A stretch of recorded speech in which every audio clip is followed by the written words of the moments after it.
नमस्कार, मैं सीमा देवी शमशेर बहादुर सक्सेना कॉलेज के इस लाइव सेशन में आप सभी का स्वागत करती हूँ। मैं धन्यवाद करती हूँ डायरेक्टर सर का, जिन्होंने इस क्रिटिकल टाइम में भी ये इतनी अच्छी पहल की है। मैं धन्यवाद करती हूँ इन सभी प्रोफेसर्स का, जिन्होंने अपने लेक्चर्स दिए। मैं धन्यवाद करती हूँ सभी स्टूडेंट्स और एडवोकेट्स का जो इस पेज से जुड़े हुए हैं। तो आज का हमारा टॉपिक है पार्लियामेंट अंडर इंडियन कॉन्स्टिट्यूशन। तो हम डिस्कस करते हैं parliament under Indian constitution, article 79 से 122 related to parliament under Indian constitution. तो first of all we will discuss about the composition of parliament. तो सबसे पहले हम कंपोजिशन के बारे में बताएंगे। कंपोजिशन ऑफ पार्लियामेंट जो है, इसके 3 ऑर्गन्स हैं पार्लियामेंट के।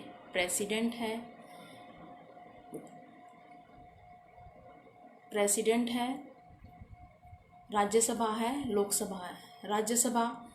राज्यसभा है जो उसे हम काउंसिल ऑफ स्टेट्स भी कहते हैं या फिर अपर हाउस भी कहते हैं। लोकसभा है उसे हम क्या कहते हैं, लोअर हाउस या हाउस ऑफ पीपल भी कहते हैं।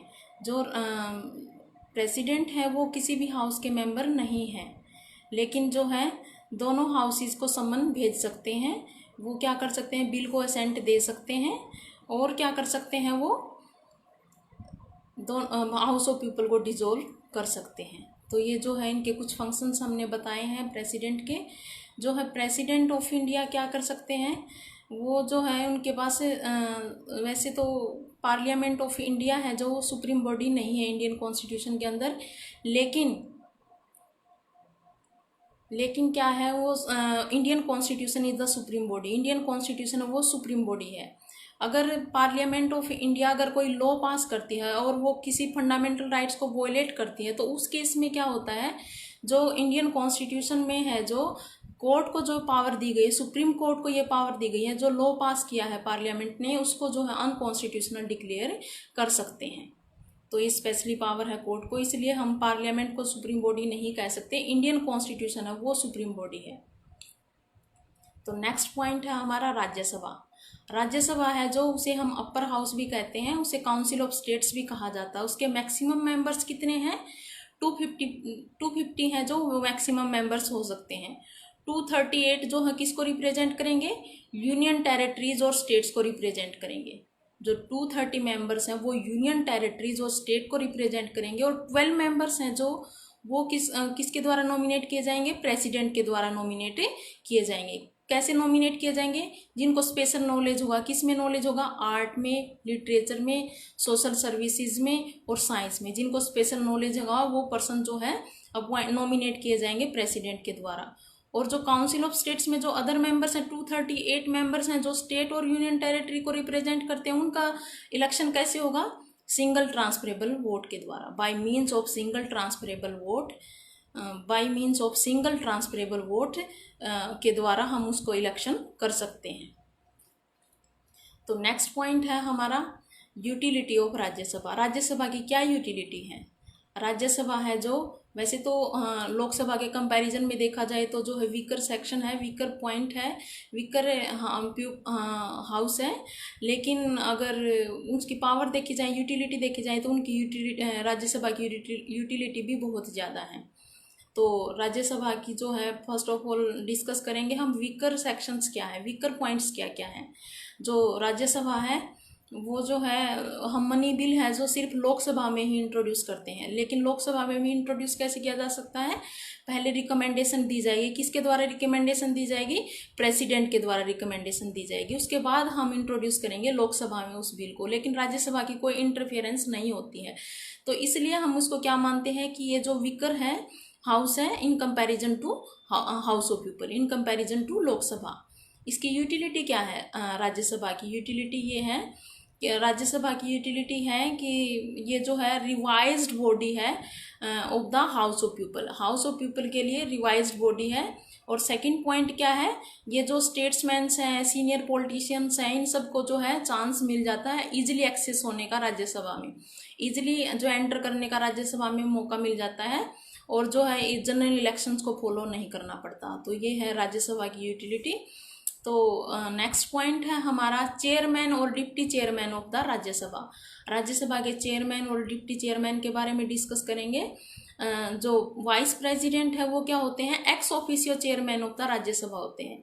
जो वाइस प्रेसिडेंट ऑफ इंडिया है वो क्या होते हैं, ex officio chairman of the Rajya Sabha होते हैं। तो एट प्रेजेंट कौन है vice president of India, Shri Venkaiah Naidu हैं, जो वो वाइस प्रेसिडेंट ऑफ इंडिया है, जो कि चेयरमैन है राज्यसभा के। तो अगर वाइस प्रेसिडेंट ऑफ इंडिया जो अपने फंक्शंस परफॉर्म कर रहे हैं वाइस प्रेसिडेंट वाले, या फिर प्रेसिडेंट एब्सेंट है इस रीजन से जो है प्रेसिडेंट वाले फंक्शन परफॉर्म कर रहे हैं, उनकी ड्यूटीज़ परफॉर्म कर रहे हैं, तो इस केस में कौन जो है ड्यूटीज़ परफॉर्म करेगा राज्यसभा में, तो उस केस में कौन करेगा, वाइस चेयरमैन है जो वो ड्यूटीज़ परफॉर्म करेंगे। अगर दोनों ही एब्सेंट हो जाते किसी रीजन से, दोनों की सीट वैकेंट हो जाती है किसी रीजन से, तो जो थर्ड पर्सन है वो किसके द्वारा अपॉइंट किया जाएगा, काउंसिल ऑफ स्टेट्स के द्वारा ही अपॉइंट किया जाएगा, बाय मेजोरिटी वोट के द्वारा। तो इस तरीके से वो पर्सन जो भी अपॉइंट किया जाएगा काउंसिल ऑफ स्टेट्स के द्वारा, वो पर्सन जो है परफॉर्म करेंगे duties of the chairman of the council of the states. तो क्वालिफिकेशंस क्या क्या होंगी राज्यसभा की, राज्यसभा की क्वालिफिकेशंस होंगी जैसे कि वो इंडिया का सिटीज़न होना चाहिए, इंडिया का नागरिक होना चाहिए, और क्या होना चाहिए, उसमें कम से कम एज जो है 30 ईयर्स होनी चाहिए, एज जो है 30 ईयर्स होनी चाहिए कम से कम। और क्या होनी चाहिए, और जो पार्लियामेंट बाई लॉ डिसाइड करती है, जो भी qualification parliament by law decide करती है वो क्वालिफिकेशंस होनी चाहिए। तो ये सारी क्वालिफिकेशन होगी तभी हम राज्यसभा के मेंबर बन सकते हैं। तो नेक्स्ट पॉइंट है हमारा लोकसभा। लोकसभा जो है लोकसभा के मेंबर्स कितने होते हैं, मैक्सिमम मेंबर्स 550 होते हैं मैक्सिमम मेंबर्स। और लेकिन अगर एंग्लो इंडियन कम्युनिटी के जो 2 मेंबर्स नॉमिनेट किए जाते हैं प्रेसिडेंट के द्वारा, अगर 2 मेंबर नॉमिनेट नहीं करते प्रेसिडेंट, किस कंडीशन में नहीं करते हैं, अगर वो एडिक्वेटली रिप्रेजेंट कर रहे हैं लोकसभा को, एंग्लो इंडियन कम्युनिटी के मेंबर एडिक्वेटली रिप्रेजेंट कर रहे हैं, तो उस केस में प्रेसिडेंट डिसाइड कर लेते हैं कि 2 मेंबर्स नॉमिनेट नहीं करने, तो उस केस में 550 मेंबर्स होंगे। लेकिन मैक्सिमम मेंबर्स कितने हो सकते हैं, 552 हो सकते हैं मैक्सिमम मेंबर्स। तो एक्चुअल टोटल स्ट्रेंथ में भी 550, बट मैक्सिमम में भी 552 according to such opinion of the president. तो प्रेसिडेंट के ओपिनियन के अकॉर्डिंग मैक्सिमम मेंबर्स 552 हो सकते हैं। तो 530 मेंबर्स रिप्रेजेंट करेंगे किसको, स्टेट को रिप्रेजेंट करेंगे, और नॉट मोर देन 20 मेंबर्स किसको रिप्रेजेंट करेंगे, यूनियन टेरिटरीज को रिप्रेजेंट करेंगे।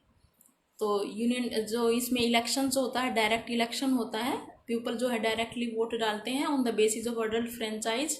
जो 18 ईयर से अबव के जो पर्सन्स होते हैं वो क्या है वोट डाल सकते हैं, लेकिन कोई अनसाउंड माइंड है या फिर क्रिमिनल चार्ज लगा हुआ है, कुछ डिस्क्वालिफिकेशन है जिसके बिहाफ पर जो है वोट नहीं डाली जा सकती, तो इस बिहाफ पर जो है इलेक्शन किया जाता है। तो नेक्स्ट पॉइंट है हमारा qualifications of the members of the Lok Sabha. Lok Sabha के मेंबर्स जो होते हैं उनकी क्वालिफिकेशंस क्या होती हैं, वो जो है भारतीय नागरिक होना जरूरी होता है, कम से कम एज जो है 25 ईयर्स होनी जरूरी होती है, और जो पार्लियामेंट बाय लॉ डिसाइड करती है कि क्या क्या क्वालिफिकेशंस होनी चाहिए, उन क्वालिफिकेशंस के अकॉर्डिंग हम लोकसभा के मेंबर्स को हम अपॉइंट कर सकते हैं। फिर नेक्स्ट पॉइंट है हमारा लोकसभा के जो है स्पीकर और डिप्टी स्पीकर। स्पीकर और डिप्टी स्पीकर जो है लोकसभा के वो किसके द्वारा, वो जो है ये जो हाउस ऑफ पीपल है वो वोट के द्वारा ही इलेक्ट करते हैं स्पीकर और डिप्टी स्पीकर को, बाय मेजोरिटी वोट से जो है इलेक्ट करते हैं। और जो स्पीकर जो होते हैं वो क्या करते हैं, अगर वो बाई चांस एब्सेंट होते हैं, किसी वैकेंट सीट हो जाती है स्पीकर की, तो डिप्टी स्पीकर जो है फंक्शंस परफॉर्म करेंगे उनकी जगह पे। और अब प्रेजेंटली कौन है speaker of the Lok Sabha, Shri Birla, Shri Om Birla ji जो हैं वो जो है स्पीकर हैं लोकसभा के प्रेजेंटली। और जो है अगर उनकी सीट वैकेंट हो जाती है तो उसकी जगह पर कौन फंक्शंस परफॉर्म करेंगे, डिप्टी स्पीकर जो है फंक्शन परफॉर्म करेंगे। तो मनी बिल जो होता है, मनी बिल पे सर्टिफिकेट पे साइन किसके होते हैं, स्पीकर के होते हैं कि ये मनी बिल है। अगर दोनों ही एब्सेंट होते हैं स्पीकर भी और डिप्टी स्पीकर भी, तो उस केस में जो है कौन जो है फंक्शंस परफॉर्म करेगा, उस केस में फंक्शंस परफॉर्म किए जाएंगे प्रेसिडेंट जिस पर्सन को अपॉइंट करेंगे among the people of the house of the people. House of people में जिस पर्सन को अप्रोप्रिएट समझेंगे उस पर्सन के द्वारा जो है स्पीकर के फंक्शन जो है परफॉर्म किए जाएंगे। तो ये है स्पीकर और deputy speaker of the Lok Sabha. Qualifications हमने डिस्कस कर ली है। नेक्स्ट है हमारी जो है डिसक्वालिफिकेशंस क्या होंगी, जो है मेंबर ऑफ पार्लियामेंट की डिसक्वालिफिकेशंस क्या होंगी। तो फर्स्ट ऑफ ऑल डिसक्वालिफिकेशन है कि अगर ऑफिस ऑफ प्रॉफिट हेल्ड कर रखा है किसी पर्सन ने, अगर ऑफिस ऑफ प्रॉफिट हेल्ड कर रखा है तो उस केस में क्या कर दिया जाएगा, उसको डिसक्वालीफाई कर दिया जाएगा।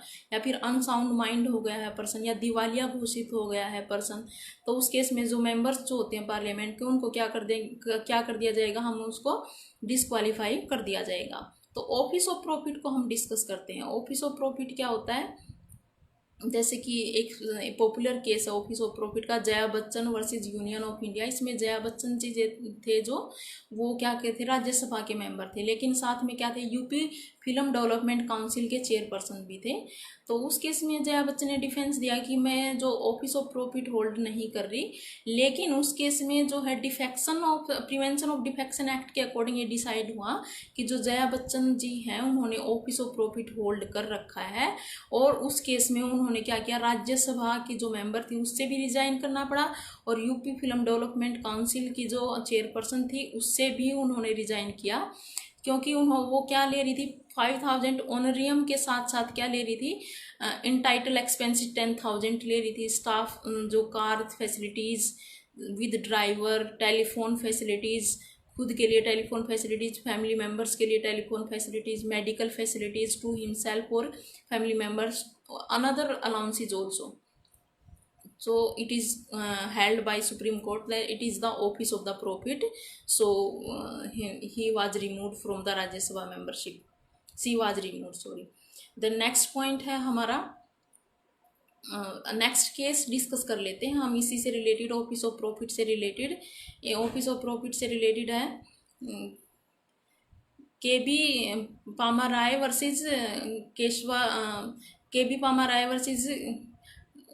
वर्सेज यूनियन ऑफ इंडिया से रिलेटेड एक केस है। इस केस में क्या हुआ था कि अगर वेजिस जो है, वेजिस बोर्ड को जो वेज दिया जाता है इंडस्ट्रियल वेजिस एक्ट के अंदर, अगर ऑनरियम पे किया जाता है, ऑनरियम पे किया जाता है वेजिस बोर्ड को अंडर इंडस्ट्रियल वेजिस एक्ट के अंदर, तो उसे हम क्या कहेंगे, उसे हम ऑफिस ऑफ प्रॉफिट नहीं कहेंगे। उसे हम क्या कहेंगे, ऑफिस ऑफ प्रॉफिट नहीं कहेंगे। तो ऑफिस ऑफ प्रॉफिट के बिहाफ पर 5 टेस्ट किए गए, उन टेस्ट के बिहाफ पर ही डिसाइड किया गया कि जो है उस पर्सन ने जो ऑफिस ऑफ प्रॉफिट होल्ड कर रखा है या नहीं कर रखा।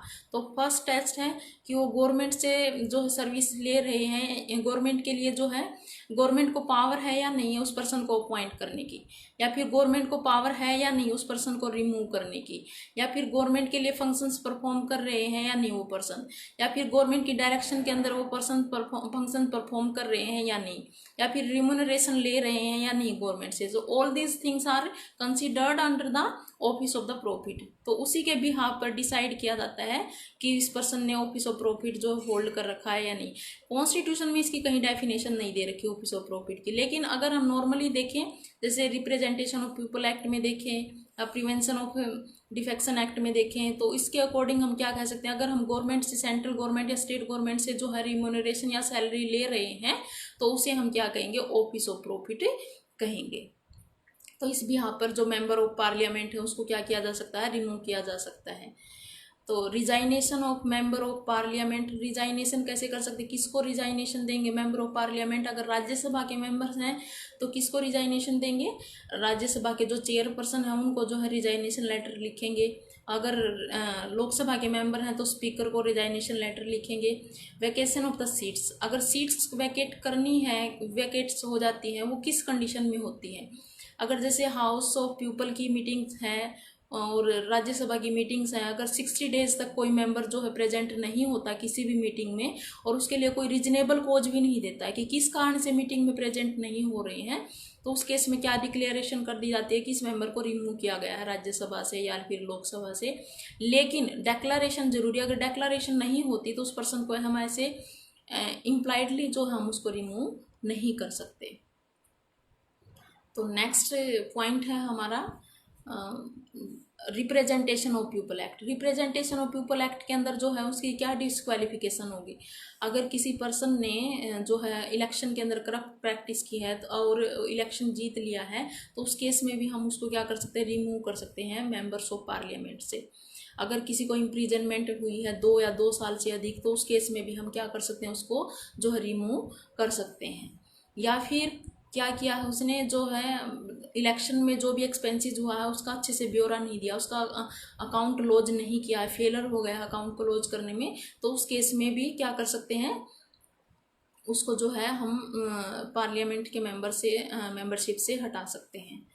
या फिर कॉरपोरेशन है उसमें जो है सर्विसेज कर रहे हैं, कोई गवर्नमेंट जॉब कर कॉरपोरेशन में जॉब कर रहा है कोई मेंबर ऑफ पार्लियामेंट और जिसमें 25% शेयर किसका है, गवर्नमेंट का है, तो उस केस में भी क्या माना जाएगा, इसने ऑफिस ऑफ प्रॉफिट हेल्ड किया है, तो उस केस में भी हम क्या कर सकते हैं, उनको रिमूव कर सकते हैं।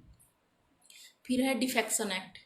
डिफेक्शन के अंदर हम क्या करेंगे, डिफेक्शन के अंदर हम कैसे रिमूव कर सकते हैं किसी पर्सन को, किसी मेंबर को पार्लियामेंट को, अगर किसी पॉलिटिकल पार्टी से टिकट ली है और उस टिकट लेने के बाद उसने जो है इलेक्शन जीत लिया, लेकिन उसके बाद क्या कर लिया है, दूसरी पॉलिटिकल पार्टी ज्वाइन कर ली है, तो उस केस में भी हम क्या, डिफेक्शन के अंदर हम उसको क्या कर सकते हैं, हाँ रिमूव भी किया जा सकता है। या फिर कोई वोट डालनी है, पॉलिटिकल पार्टी ने बोला है कि उसके फेवर में वोट डालनी, जिस पॉलिटिकल पार्टी का पर्सन या किसी अथॉरिटी ने बोला है, लेकिन उसने क्या किया है, जिस पॉलिटिकल पार्टी का पर्सन है उसी पॉलिटिकल पार्टी के अगेंस्ट में अगर वोट डाली है तो उस केस में भी अंडर डिफेक्शन एक्ट के अंदर हम उसको क्या कर सकते हैं, रिमूव कर सकते हैं। या फिर क्या किया है उसने, या फिर नॉमिनेट किया है प्रेसिडेंट ने 6 मंथ्स के अंदर अंदर, 6 मंथ्स के अंदर अंदर वो किसी पॉलिटिकल पार्टी को ज्वाइन कर लेते हैं, तो उस केस में भी क्या कर देते हैं, 6 मंथ्स के अंदर अंदर किसी दूसरी पार्टी को ज्वाइन कर लेते हैं, तो उस केस में भी क्या कर सकते हैं, हम उसको रिमूव कर सकते हैं। तो हमने क्वालिफिकेशन डिस्कस की हैं, डिस्क्वालिफिकेशन डिस्कस की है उनकी लोकसभा के मेंबर्स की। तो हम आगे डिस्कस करेंगे session of parliament, suspension of the parliament और dissolution of the parliament. Suspension को हम प्रोरोगेशन भी कहते हैं। सेशन ऑफ पार्लियामेंट, प्रेसिडेंट की पावर होती है दोनों हाउसेज को जो है सेशन बुलाने की, सेशन करने की, समन भेजने की, दोनों हाउसेज को बुला सकते हैं, जो है प्रेसिडेंट जो होते हैं दोनों हाउसेज को बुला सकते हैं, उनको समन भेज सकते हैं। तो किन किन केसेज में, जैसे कि डेड लॉक पास हो गया, डेड लॉक से आप क्या समझते हो, डेड लॉक पास हुआ है तो उस केस में भी हम क्या कर सकते हैं, उसको जो है समन भेज सकते हैं। जैसे कि डेडलॉक से मतलब यहाँ पे है कि एक ही पॉइंट पे एग्री नहीं होना, अगर दोनों हाउसेज एक ही पॉइंट पे एग्री नहीं है, कोई बिल पास करना है, एक हाउस जो है अगेंस्ट है, दूसरा हाउस जो उन्होंने पास कर दिया है, 6 मंथ्स हो गए हैं उनको जो ना ही पास कर रहे ना ही आगे भेज रहे हैं, तो उस केस में डेडलॉक हो जाता है। या फिर बिल को ही रिजेक्ट कर दिया है या फिर उसमें कोई अमेंडमेंट्स आते हैं, तो एक पॉइंट पे दोनों हाउसेज एग्री नहीं हुए तो उसमें क्या होगा, डेडलॉक हो जाएगा। तो डेडलॉक को पास करने के लिए, उसको क्लियर करने के लिए क्या करते हैं, प्रेसिडेंट जो है समन भेजते हैं, दोनों हाउसेज को ज्वाइंट सिटिंग को बुलाते हैं, तो उसके बाद जो है जो भी डिसीजन होता है प्रेसिडेंट के समन के बाद, जो ज्वाइंट सिटिंग के बाद वो डिसीजन जो है फाइनली माना जाता है। तो नेक्स्ट पॉइंट है हमारा, हमने किया है session, now we will discuss about the prorogation. Prorogation से आप क्या समझते हैं, जो परमानेंटली एंड नहीं होता है लोकसभा का, बल्कि क्या होता है, सस्पेंशन होता है, एक सेशन का सस्पेंशन होता है। जैसे ही सस्पेंशन हो जाता है सेशन का तो हम दोबारा से सेशन कर सकते हैं कुछ टाइम के बाद। लेकिन अगर हम देखे जाए डिजोल्यूशन हो, डिजोल्यूशन से आप क्या समझते हैं कि परमानेंटली जो हाउस ऑफ पीपल है वो डिजोल्व हो जाता है, उसके बाद जो है दोबारा से इलेक्शन होते हैं, उसके बाद ही हम क्या करते हैं, दोबारा से हाउस ऑफ पीपल जो है सेशन में आता है। तो इसे ये डिफरेंस है प्रोरोगेशन और जो है डिजोल्यूशन और समन्स में। तो नेक्स्ट पॉइंट है functions of the parliament. Parliament के फंक्शंस क्या क्या होंगे, फंक्शंस जो होंगे पार्लियामेंट के, जैसे कि ऑर्डिनरी बिल है, मनी बिल है, फाइनेंशियल बिल है, वो पास किए जाते हैं। तो ऑर्डिनरी बिल कैसे पास किया जाता है, ऑर्डिनरी बिल जो है हम कहीं भी भेज सकते हैं, जैसे कि लोकसभा में, राज्यसभा में, कहीं भी इंट्रोड्यूस किया जा सकता है। तो लोकसभा जो है उनको पास करेंगे तो उसके बाद राज्यसभा में भेजा जाएगा। उसमें 3 स्टेजेस होती है, फर्स्ट रीडिंग होती है, सेकंड रीडिंग होती है, थर्ड रीडिंग होती है।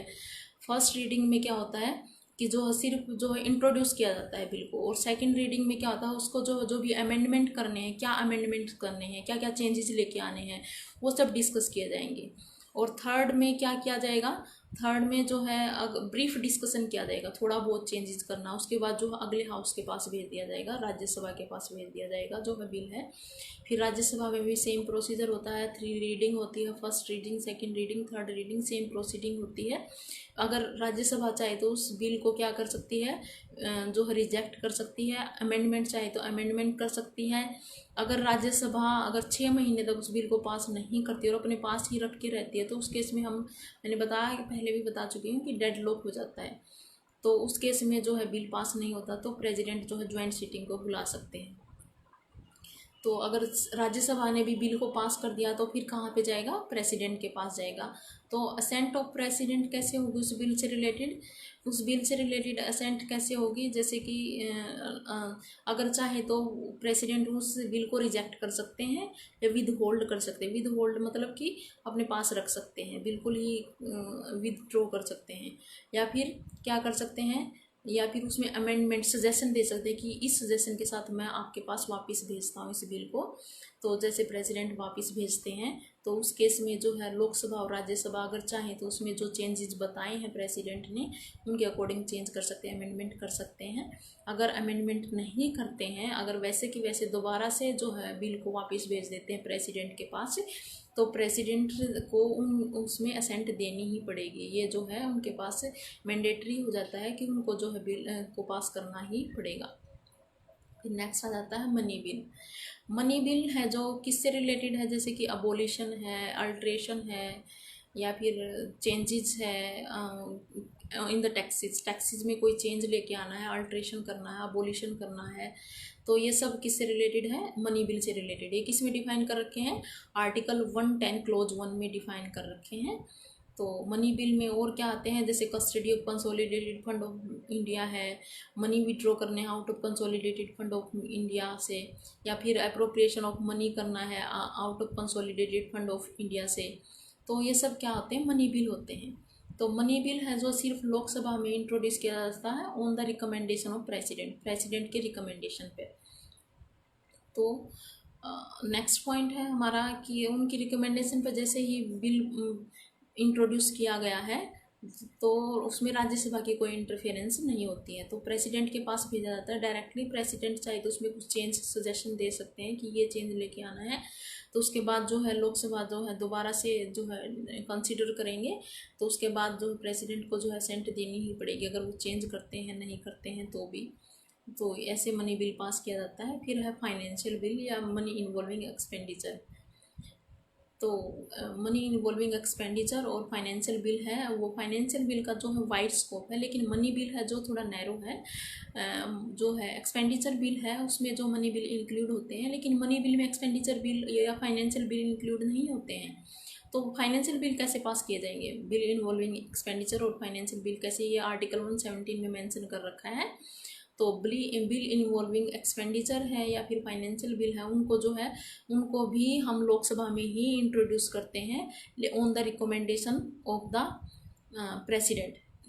जो ऑर्डिनरी बिल की तरह पास किया जाता है फाइनेंशियल बिल, लेकिन फर्स्ट ऑफ ऑल हम क्या करेंगे, रिकमेंडेशन ऑफ प्रेसिडेंट। जैसे कि मनी बिल में रिकमेंडेशन ऑफ प्रेसिडेंट होती है, ऐसे ही फाइनेंशियल बिल में भी रिकमेंडेशन ऑफ प्रेसिडेंट होती है, और सारा प्रोसीजर ऑर्डिनरी बिल की तरह होता है इसमें, फाइनेंशियल बिल और बिल इन्वॉल्विंग एक्सपेंडिचर में। तो इस तरह से बिल पास किए जाते हैं।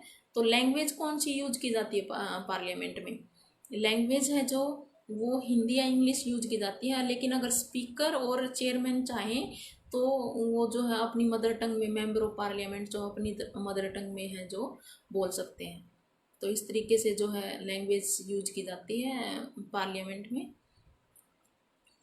तो आज का लेक्चर इतना ही था। Thank you. अगर कोई क्यूरीज है तो आप पूछ सकते हो।